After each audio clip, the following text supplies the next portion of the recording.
Good afternoon. Ontario's Ministry of Labour is investigating a deadly incident involving a garbage truck in Scarborough. Toronto police say the driver was struck and killed by the truck he was operating. CTV's John Musselman has been following the investigation and joins us live now with more. John. Well, Nathan, this is a devastating situation. It happened on Middleport Crescent. That's where Morningside and Sewell's. We'll show you some video now. According to neighbors and police, this is a regular routine pickup in this neighborhood on Tuesday mornings. Apparently, one neighbor who said they had a security camera on the driveway says that it appeared that the man was outside of the truck and may have slipped or lost his balance, and that's when the truck continued to move forward and he was run over by that truck. He was pronounced dead at the scene. Police have sealed off the road here as they continue this investigation. And as you mentioned, the Ministry of Labour has also been called in to try to determine how this happened and if there was any kind of mechanical situation with the truck. That'll all be factors that they'll be looking at here. We can let people know that the road remains blocked off at this time during this investigation. So far, we have no information on who this driver was. We do know that he works for the City of Toronto garbage disposal team. Reporting live at the scene, I'm John Musselman. I'll send it back to you. Thank you, John. Well, a woman's fighting for her life in hospital following a stabbing in Scarborough this morning. The violent incident happened in an industrial area around 7:30 a.m. CTV's Janice Golding has been following the investigation, and she joins us live now with those details. Janice. Hi, Michelle. Yes, we're live right now in North Scarborough, where police are investigating a violent attack that took place during the morning rush hour. Now, police tape surrounds a building here on Select Avenue near Markham Road, north of Finch. Inside the boundaries of that tape, you can see a dark-colored Porsche Cayenne SUV parked just outside the front doors of an industrial building. At this point, Toronto paramedics say a woman in her 50s was found stabbed with severe life-threatening injuries. She was transported to hospital via emergency run. We don't know if the stabbing happened inside the vehicle. However, there are no signs of a struggle outside the SUV. Police say the stabbing happened at around 7:30 a.m. and they are looking for a man who was light-skinned, around 5 foot 8 inches tall, with a medium build. He was last seen wearing a baseball hat, a black puffer jacket, and blue shoes with white trim.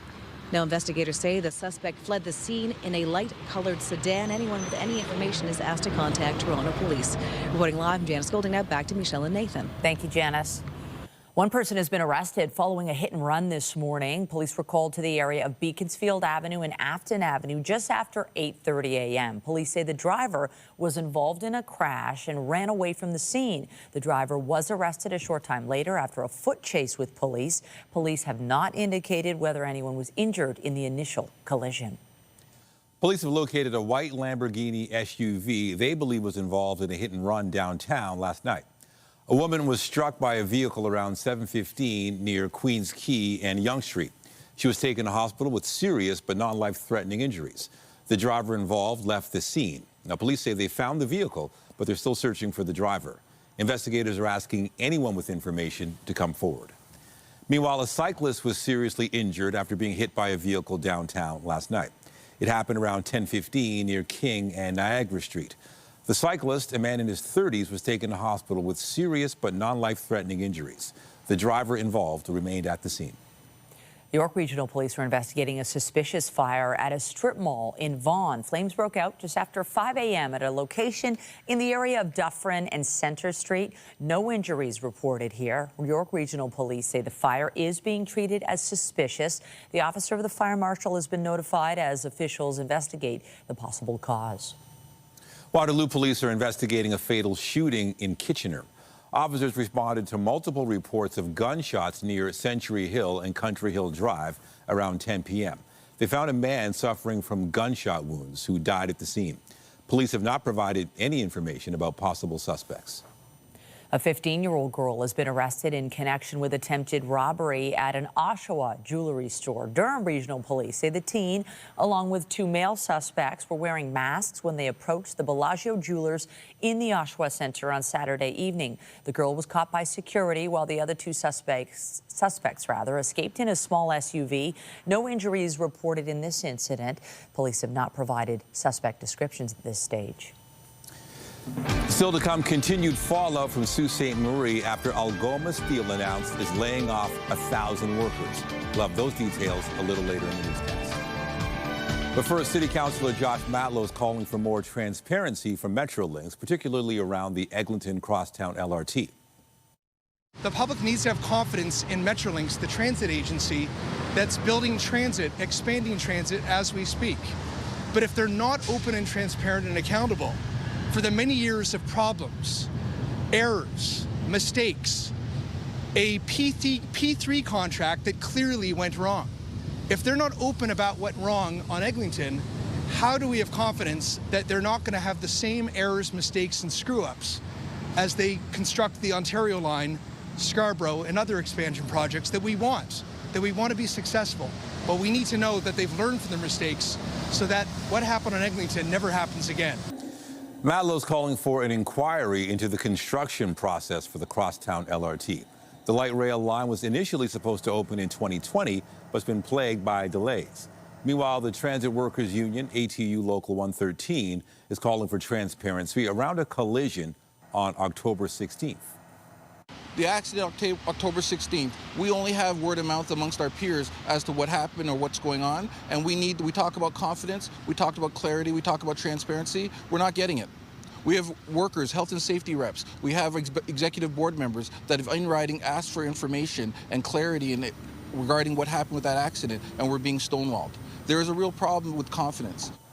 Today, Ontario's Transportation Minister says the Eglinton Crosstown has successfully completed its revenue service demonstration testing. However, the minister did not provide a potential date for when the light rail line will be open to customers. Mayor Olivia Chow is proposing an increase to the city's luxury homes tax rate. The motion to the city's executive committee suggests raising the cost to buy luxury homes incrementally between 0.9 and 1.1%. The motion says the city is facing an affordability crisis, and the change would shift the cost of funding to those who can best afford it. The change would bring the rate to 4.4% for people buying a $3 to $4 million home. The number would increase depending on property value, rising to as much as 8.6% for those buying a home worth more than $20 million. The motion indicates that change could bring in $152 million in revenue for the city in 2026. We have more news in a moment, but first a look at the forecast. Here's a live look at the city this afternoon. A few clouds, but also some sunshine. We're above the freezing mark, but there's still a chance of some flurries. Lindsay Morrison is joining us now with a look at the current conditions. Lindsay. And Nathan, of course, we did have the snow a little bit earlier on today. It happened through the overnight hours, continued into the morning commute. And as we know, it doesn't take a whole lot of snow to snarl traffic around the GTA. So in the case of today, it wasn't so much the snowfall amounts, it was the timing of it. Now we are seeing that low depart. Behind it, yes, some lingering flurries possible today, but also periods of sun. We're seeing that in many parts of southern Ontario. Still a bit of cloud in parts of the GTA, but some of that is also expected to clear. Also want to point out some snow squall activity just a little north of Parry Sound around the McKellar and Snughaven areas. Also along the Bruce Peninsula. If you're joining us from that part of the province, you may encounter snow squall activity today as well. But winds, generally speaking, for today are not that strong. We're going to see them strengthen into the day tomorrow. That could lead to a little more in the way of lake effect snow in our neck of the woods. We're now at 0 at Pearson Airport, on our way to a forecast daytime high of +1. That's a nice change from yesterday.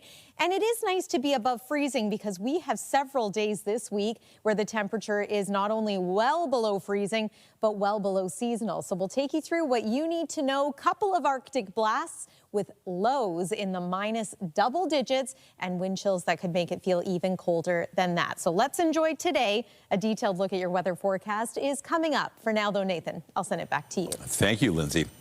Ontario's Auditor General released several reports today looking at a number of sectors in the province. She touched on several areas, including healthcare and government advertising. And for more, we're joined now by our Queen's Park Bureau Chief, Siobhan Morris. Siobhan, what are some of the big takeaways?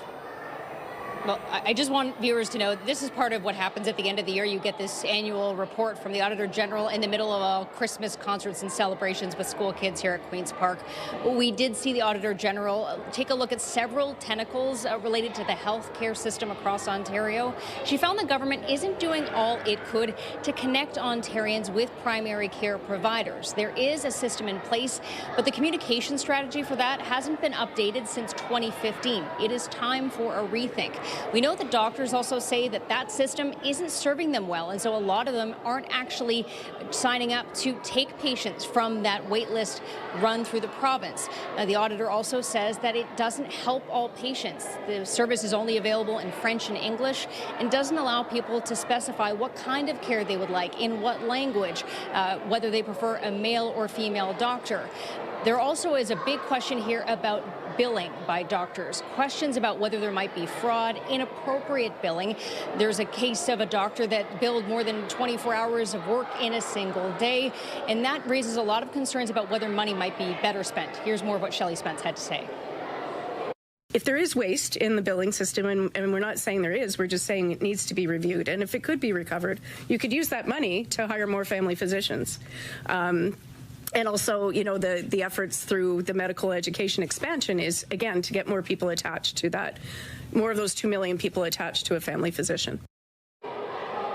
We did hear from Marit Stiles, the NDP leader, in just the last few minutes. She says this report is an indictment of the government's priorities. She really singled out, zeroed in on what was a record year in spending on government advertising. We'll get the government's response in a little under an hour. Reporting live from Queen's Park, I'm Siobhan Morris. Michelle, back to you. Thank you, Siobhan. Sault Ste. Marie's reeling after Algoma Steel confirmed yesterday it has issued layoff notices to 1,000 workers. It's very devastating when you live in a community that doesn't have a lot of job opportunities and you're finding out that your job is going to end.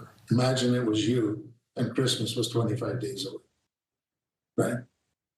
I find it hard to believe that we can wait at least another month. The company is the city's largest employer, providing jobs for 2,700 people. Algoma Steel has cited U.S. tariffs for this decision. It sent out notices to 1,000 workers yesterday, informing them that a third of the company's workforce will be without a job as of March 23rd of 2026. Canada's finance minister addressed the layoffs this morning. We want to support the workers. We want to support the steel industry. We need a strong steel industry in the country. We have a lot of things to do, but in discussion with the company, we've offered all the support that we can to make sure they can pivot and make sure they can find new markets and also use new technology. The Ontario government is activating a local centre in Sault Ste. Marie to provide enhanced supports for affected workers and will include retraining programs. The province is also urging Ottawa to speed up procurement to use Ontario steel to build pipelines, critical infrastructure, ships, and other military and defence equipment. The federal government's energy deal with Alberta is expected to be a major topic of discussion today when Prime Minister Mark Carney addresses the Assembly of First Nations in Ottawa. Carney's appearance comes just days after he signed an agreement which sets conditions for a potential pipeline from Alberta to the West Coast. First Nations leaders have slammed the agreement over a lack of consultation and environmental concerns. National Chief Cindy Woodhouse-Nepinak urged Carney to come to the meeting with firm commitments on things the chiefs want, like clean drinking water legislation, which was scrapped when the federal election was called last spring. U.S. Secretary of War Pete Hegseth is being criticized for turning a Canadian children's book character into a symbol of war. Hegseth posted this AI image of a book cover featuring Franklin the Turtle to his X account. It shows the character shooting at drug boats with the title Franklin Targets Narco Terrorists and a message reading for your Christmas wish list. In response, the publisher of the Franklin books released a statement calling the character a Canadian icon who has inspired generations of children and stands for kindness, empathy, and inclusivity. It goes on to say it condemns any denigrating, violent, or unauthorized use of Franklin's name or image, which directly contradicts these values. Meanwhile, the White House is defending a second strike by U.S. forces on an alleged drug trafficking boat from Venezuela. A strike targeting survivors in the water was authorized by Hegseth and ordered by a U.S. admiral. The strike conducted on September 2nd was conducted in self-defense to protect Americans in vital United States interests. The strike was conducted in international waters and in accordance with the law of armed conflict. Some U.S. lawmakers and legal experts say targeting survivors could constitute a war crime. U.S. Envoy Steve Witkoff is in Moscow today to meet with Russian President Vladimir Putin and discuss a potential end to the war in Ukraine. U.S. President Donald Trump's son-in-law, Jared Kushner, is also taking part in the talks at the Kremlin as the administration works to build support for Trump's controversial peace plan. Critics of the plan say it endorses many of Moscow's demands, including Russia taking control of a large part of Ukraine, Ukraine being denied the ability to join NATO, and restrictions on the size of the country's military.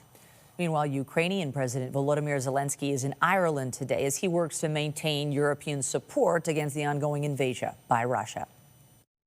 We are waiting for the results in America-Russia negotiations, today's results, and I will react according to the results. If I feel that we can count on real, specific dialogue, not just words, with some result, we will meet. And he's very welcome to Ukraine, but I'm not sure that they are up. I mean, on this way, this day, they're ready to come. Ireland, which is not a NATO member, is officially neutral when it comes to conflict. However, the country has sent non-lethal military support to Ukraine. In addition, more than 100,000 Ukrainians have fled to Ireland since Russia began its invasion of Ukraine in February of 2022. Pope Leo has capped off a 3-day trip to Lebanon. He held Mass in Beirut and visited the site of the 2020 port explosion that devastated the city. The blast killed 218 people and injured thousands of others. The pontiff placed a wreath on a plaque marking the tragedy and lit a candle before speaking to the relatives of victims. He also held a public mass at the city's waterfront, which was attended by an estimated 150,000 people. Well, our latest burst of snow may have tapered off, but we have a chance of flurries pretty well every day this week. And this is how the next setup looks to be. A front moving through for tomorrow could bring us a little bit of light snow. And then behind that, the winds are going to kick in. And once again, we could be dealing with snow squalls off Lake Huron and Georgian Bay. Not only that, but December is off to a cold start, and we haven't seen anything yet. Looks like over the next 7 days, we will experience lows in the minus double digits and at times daytime temperatures that feel that cold once you factor in the winds. A full look at your 7-day forecast is coming up on the other side of this break. You're watching CTV News at noon. Stay with us.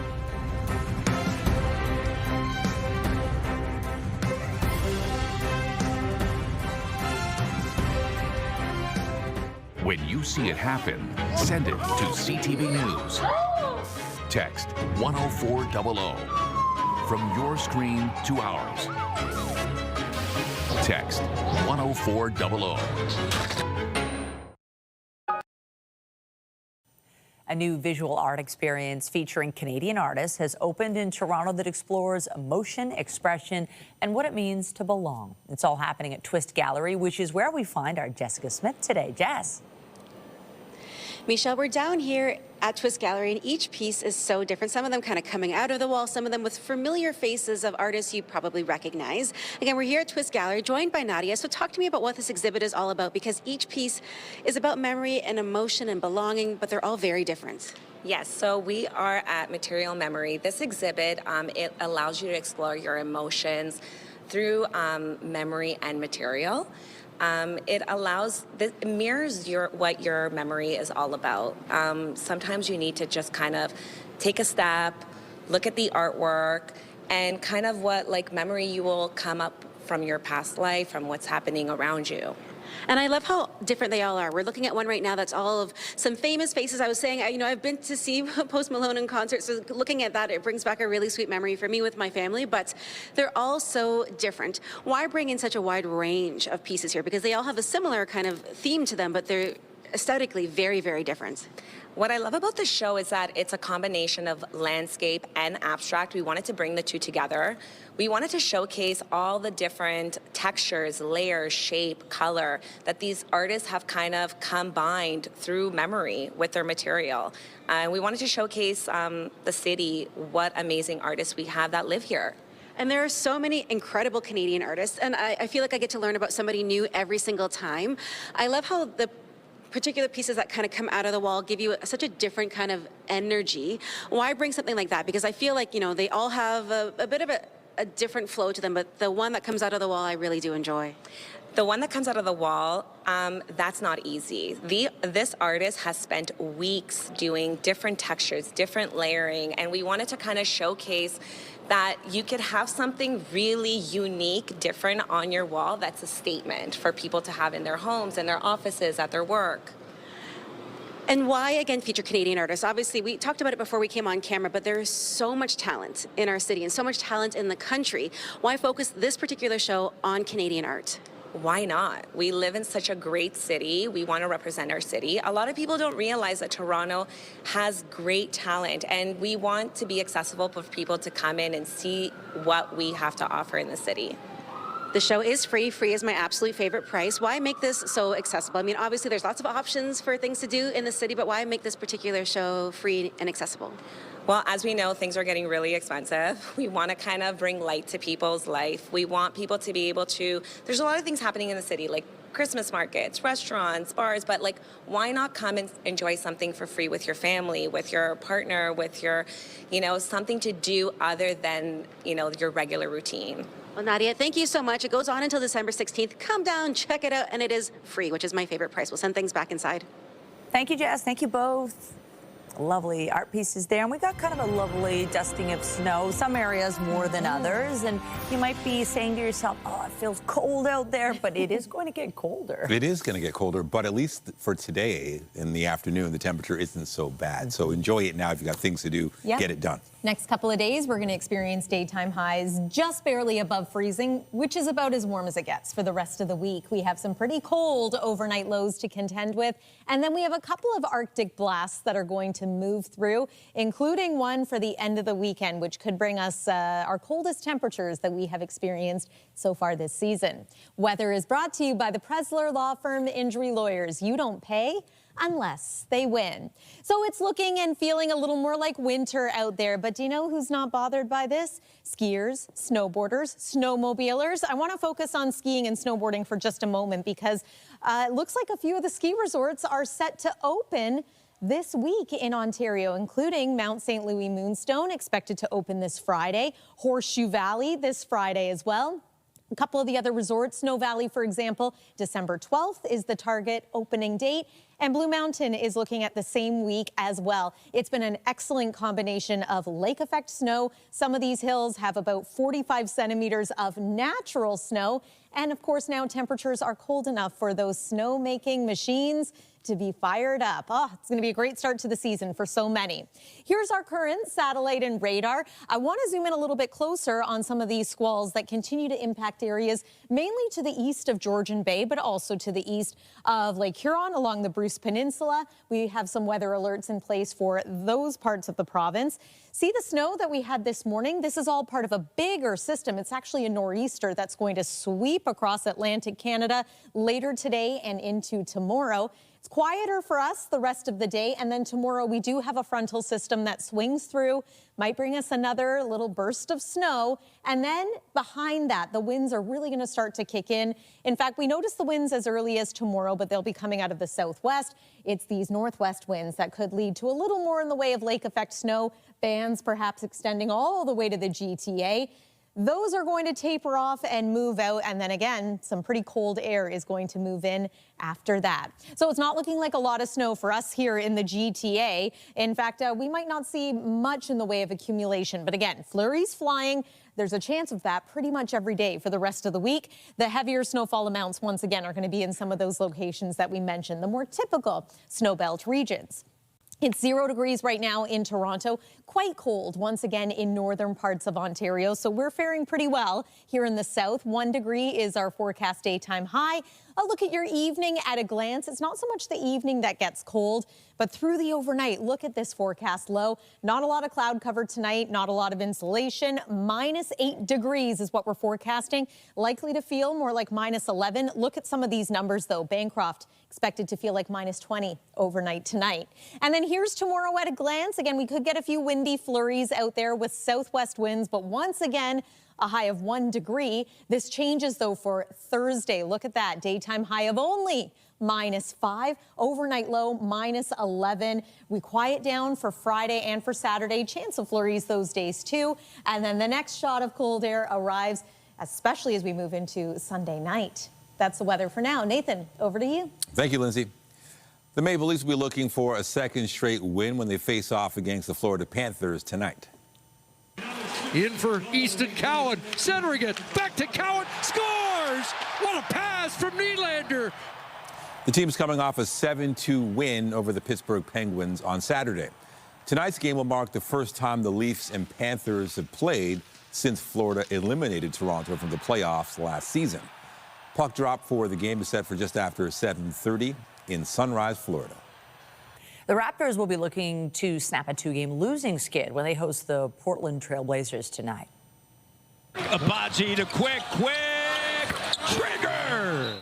The Raps coming off a 116-94 loss to the New York Knicks on Sunday. Tip-off for tonight's game against the Trail Blazers is set for just after 7:30 at Scotiabank Arena.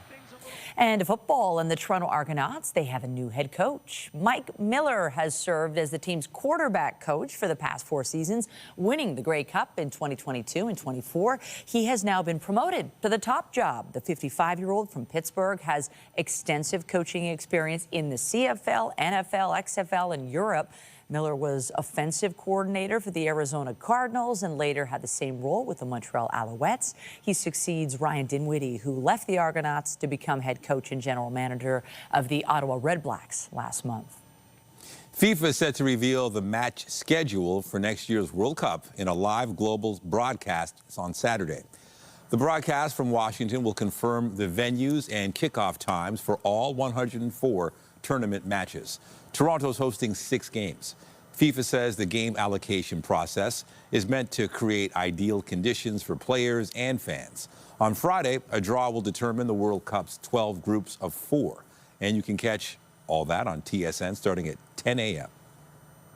And still to come on CTV News at noon, Giving Back for Giving Tuesday. We'll have more on the Global Charity Initiative when we come back.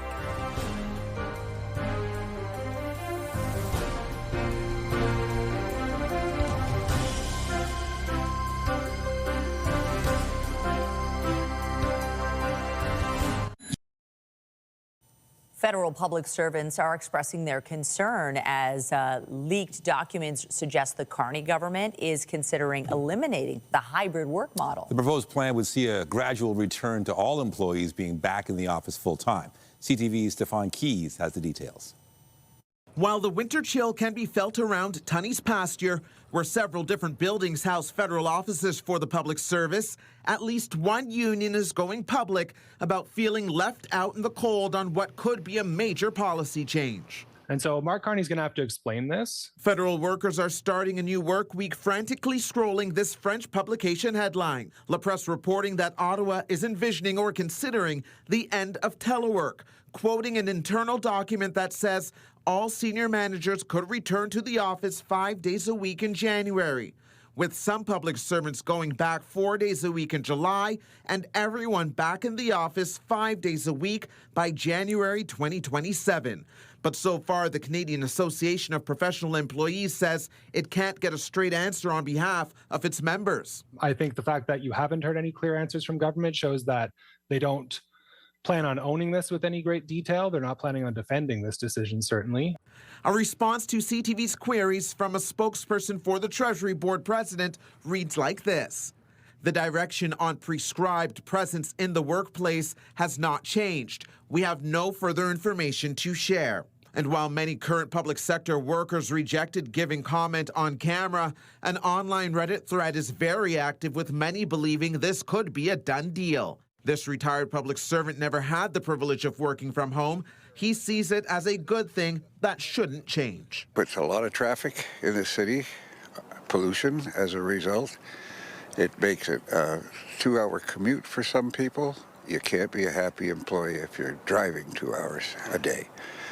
And if they are just working on a computer, you can do that anywhere. Stefan Keys, CTV News. The Parliamentary Budget Office is projecting the federal government's effort to build more affordable homes will fall short of what's needed. The PBO sees a modest boost in housing supply from the Build Canada Homes Agency launched by Ottawa in September. The Budget Office reports 26,000 units are projected to be added to the total supply across Canada over the next 5 years, half of which would be affordable homes. But that accounts for only 3.7% of about 690,000 units the PBO estimates are needed to restore housing affordability over the next decade. There's growing backlash in Newfoundland and Labrador, where hundreds of court cases have been put on hold. It's led to confusion and concern among lawyers and court staff. CTV's Garrett Barry has more on the move. Some of the busiest courtrooms in Newfoundland and Labrador had their doors shut. All traffic and small claims cases being heard in St. John's are indefinitely postponed as part of a big change to operations at the provincial court level. Notice was sent Friday advising lawyers of changes in 5 courthouses across the province. Those changes include 2 traveling rural court schedules, which are being scrapped completely, forcing lawyers and criminal defendants to bigger centers further away. The only public indications about when these cases might come back to life are notes here at the courthouse window in St. John's. They say that the postponements are in effect until at least December 31st. The changes even caught the union representing sheriff's officers in the province off guard. Not to be given a heads up, that's number one, unacceptable. Extremely concerning because, again, frontline sheriffs and other staff may have been able to do something to mitigate this. Union President Jerry Earle said he believes that staffing shortages are to blame. His union has been working on recruitment and retention problems for months. He said the issues appear to be unique to Newfoundland and Labrador. We lose sheriff's officers continuously to policing, to corrections, out of province. So we have to look at something that will keep sheriffs and recruit sheriffs in this profession because it's absolutely essential in the court system. In a statement, the provincial justice minister, Helen Conway-Ottenheimer, said she's meeting with the provincial court's chief judge again in January. She said those discussions will be about improving access and strengthening the justice system. Garrett Perry, CTV News, St. John's. Well, this isn't just any old Tuesday. It is Giving Tuesday. You may have noticed all those reminders in your inbox.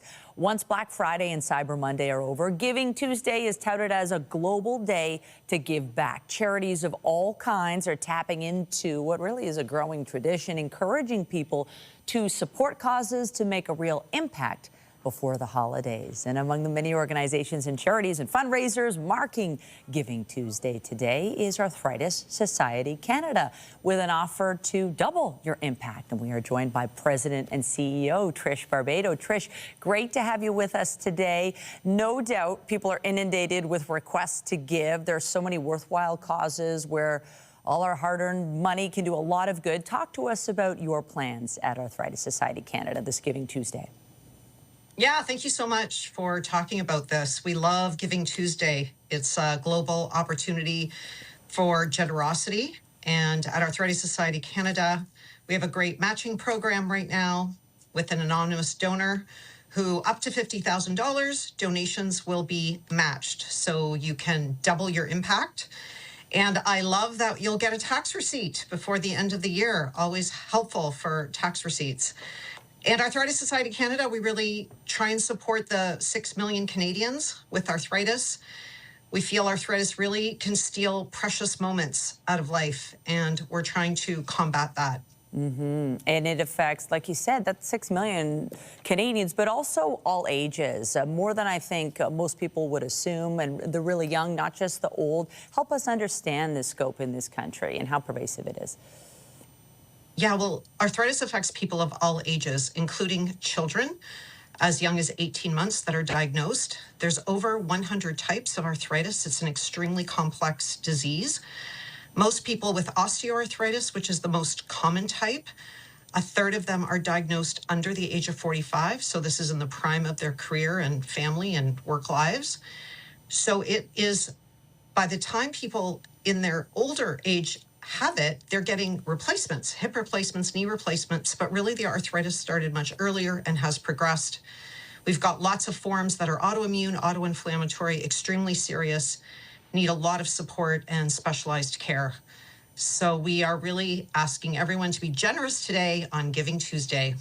And I think with arthritis, oftentimes you don't even know people are suffering unless they tell you. I just spoke to a woman yesterday who looks absolutely normal. She has been debilitated by her arthritis. But if you look at her, you would not know. You would have no idea. Now, you're asking people to donate. It's great today that gets matched. Let's talk about where the money can go, because I think on Giving Tuesday, when so many people are inundated, they worry, is my money, what's it going to? And I think specifically with Arthritis Society Canada, research is so important. We live in an era with AI when advancement in research are coming fast and furious. So where do you think things stand as far as arthritis goes? Could these dollars for research make a breakthrough, maybe in the near future? Yeah, we really think it will. We are working with all the researchers across the country to prioritize research for arthritis, so that exactly what you said, so that if we start today, in 15 or 20 years, there will be that breakthrough that we need. Research has declined for arthritis over the last number of years, and we're really concerned about that because the prevalence just keeps increasing. And so we really are trying to fill that gap in fundraising for research dollars in order to move towards a path to cures. And why do you think research has declined? Do you think it's just, or funding has declined? Does it have to do with just the climate we're in, the economy? We went through the pandemic. Love to get your take. Yeah, I think we have a lot of issues that are multiplying, but one of them I think is arthritis is not well understood. As you said, most people think it's just aches and pains, it's inevitable, it's an older person's disease, and none of these things are true. And so raising awareness about the disease, about its complexity, about its impact, about its cost, it is the leading reason for disability in this country. So it's a productivity issue. It's a gross domestic product issue, but these are not well known and not well understood. And I think that's one of our big roles, is to help raise that awareness. Well, hopefully people will be inspired to give on this Giving Tuesday. Trish Barbado, thank you so much. She's the president and CEO of Arthritis Society Canada. Thank you so much for your time today. Thank you so much. Take care. Still to come, the OLG is urging people not to give lottery tickets to kids this holiday season. We'll have more on their warning when we come back.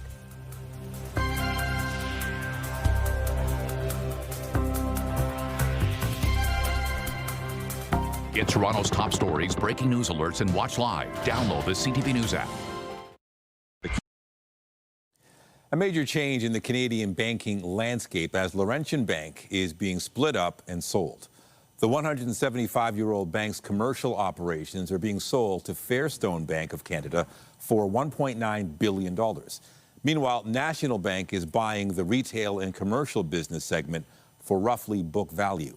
Neither Laurentian's 57 branches or its employees will be transferred to National Bank. Affected employees will have the option of applying for open roles at the new bank. Holiday shopping is now underway, and many Canadians are adjusting what they're planning to buy and how much they're willing to spend. CTV's Adrian Gobriel has more on what's behind the decisions. December has arrived, and with it, a flurry of Canadian consumers. Buying on sale matters a lot. The sales haven't been that good either. We'll favor Canadian, even if it means a little higher price. A survey by the Bank of Montreal has found that 3 in 5 Canadians are adjusting their holiday spending amid tariff concerns, with 37% focusing on made-in-Canada gifts. Being a bit patriotic about, how they want to spend their money over the holiday season to sort of give back into the Canadian economy. The economic headwinds from inflation to debt levels are causing some to keep a tighter grip on their wallets. What consumers are saying, the top of the list is to save money this holiday season. And so if you're going to be marketing online for Cyber Monday, I suspect you're going to be bringing out your best deals. And cost-conscious Canadians are shifting purchase priorities. This survey by the Business Development Bank of Canada says the average household is spending just over $940 this year. More than half of that is expected to go towards Canadian products. contributing to $11 billion to Canada's GDP while supporting thousands of jobs. Canadians are really being mindful of how they're going to spend their money over the holidays and where they want to put their money. And I think for a large chunk, it still is going to be around supporting, Canadian businesses. All Canadian. All Canadian, all the time, everything. Financial experts say taking the time to map out your shopping list as well as planning your purchases in advance are key to keeping a cap on your budget, trying to avoid those impulse buys and any last-minute shopping. The calendar has turned to December, and for those celebrating, the clock is ticking to get your gifts. Adrian Gobriel, CTV News, Toronto. The OLG is warning parents against giving lottery tickets to children, even as stocking stuffers. The Crown Corporation says it's easy to think of tickets as a gift, but states they are designed for adults. Meanwhile, experts say it's important to make sure people who receive lottery tickets as gifts are at least 18 years old. The OLG says research shows early exposure to gambling can increase the risk of future problems. No competing bids have emerged for the historic Hudson's Bay Royal Charter of 1670, clearing the way for the Thompson and Weston families to purchase the artifact. The families had planned a joint starting bid of $18 million in the auction, which is scheduled for tomorrow. With no other bidders, they're expected to be named the owners of the charter. The families have indicated they will donate the artifact to the Canadian Museum of History. The Prada Group has announced it has purchased fashion rival Versace in a deal worth $1.4 billion. The move is expected to provide a boost to Versace, which had experienced a middling performance post-pandemic as part of U.S. luxury group Capri Holdings. Prada released a one-line statement stating the acquisition had been completed after receiving all regulatory clearances. YouTube's released its list of top trending videos in Canada in 2025, and it appears K-pop hit all the right notes with viewers. Why does it feel right every time I let you in? Why does it feel right? Not only was the hit Netflix animated movie K-pop Demon Hunters one of the top trending topics, but multiple songs from the musical were among the year's top trending tracks. Also, the song APT by Bruno Mars and Rosé of the K-pop group Blackpink was listed as the top YouTube song of the year after it was the 5th fastest music video to reach 1 billion views. Coming up, serving up slices over the holidays. A Kingston councillor and restaurant owner has launched an initiative aimed at feeding those in need in his community. Yeah.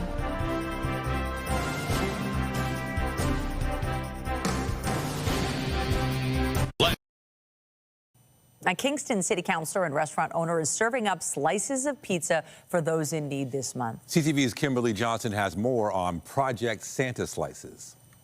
Jimmy Hassan is filling a tall order. 40 boxes, total 400 slices. But this isn't a regular pizza delivery.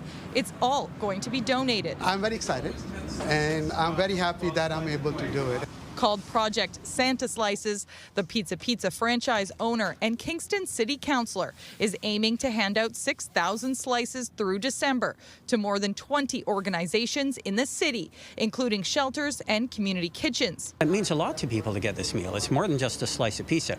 It's something warm. People that are in the streets don't have something warm to eat. They don't have the ability to heat something up.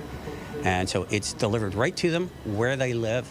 They don't have to seek it out. Those helping prepare the pizzas say it's an important initiative. He's been doing this for a number of years now, and it is something that I think really resonates well in our community this time of year. It helps people. Anything we can do to help out the community. Hassan started the project during the pandemic in 2020. Now in its 5th year, he says the need has grown. So he's calling on people to donate to help meet the goal of delivering 600 pizzas. As a small business and part of the community, that we should stand with those who are helping others to get back on their feet. On Monday, the first lunches going out at Martha's Table. I think it's a great idea to have this pizza here. I'm enjoying it. I'm sure everyone else is. The community kitchen grateful for the support as they serve more than 450 people each day. Food brings community together.